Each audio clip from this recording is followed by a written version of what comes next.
Kijana Abushiri azua balaa. Bwana, nikiwa ni saa chache tu baada ya kiungo mpya wa Yanga Juma Issa Abushiri kutambulishwa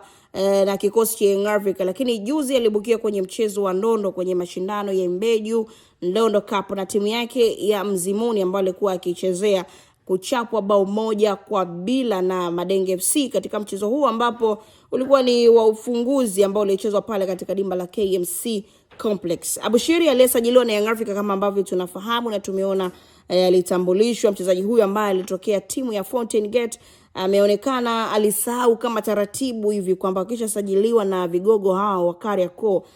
Yanga, Simba, basi ni marufuku kucheza mashindano mengine haswa hayo ya ndondo. Lakini awali Abushiri alipangwa kabisa ndani ya kikosi cha kwanza ambapo alihitajika kuanza, lakini baadhi ya viongozi wa Yanga walikuwa uwanjani hapo kuwa walikataa kuwa mchezaji wao hawaruhusiwi kucheza michuano hiyo, lakini benchi la ufundi la timu hiyo ya Mzimuni ilazimika kumuondoa katika orodha ya wachezaji ambao walipangwa kuanza na nafasi yake kuchukuliwa na miongoni mwa wachezaji wengine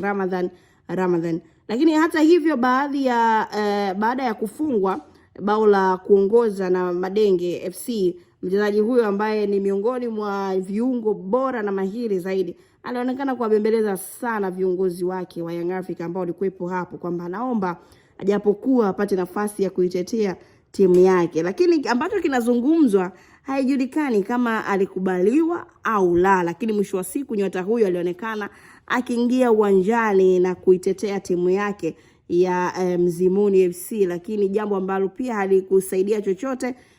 bali matukio yalimalizika hivyo 1-0. Lakini mbali na yote hayo, mbali na changamoto zote hizo Abushiri ambazo amezipata, lakini mchezo huo uliweka wazi ubora wa kipaji chake, na kiungo huyo kwa ubora wake,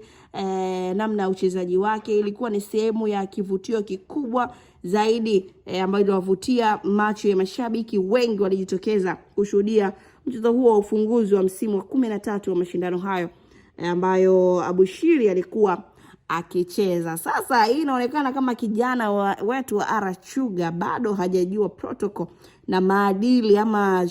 haki, nini ambacho natakiwa ufanye, kipi ambacho takiwi kufanya. Nadhani pengine hii inaweza ikawa mbaya zaidi kwake na pengine inaweza kumletea shida, ama ni kawaida, ama mtoto bado anahitajika kupewa maelezo mazuri zaidi ili aweze kufahamu nini maana ya protocol ukishajisajiliwa ndani ya timu kubwa kama hizi za Yanga pamoja na Simba. Hii ni PMTV update. Mimi natoka ina, lakini kuambia kwamba usiache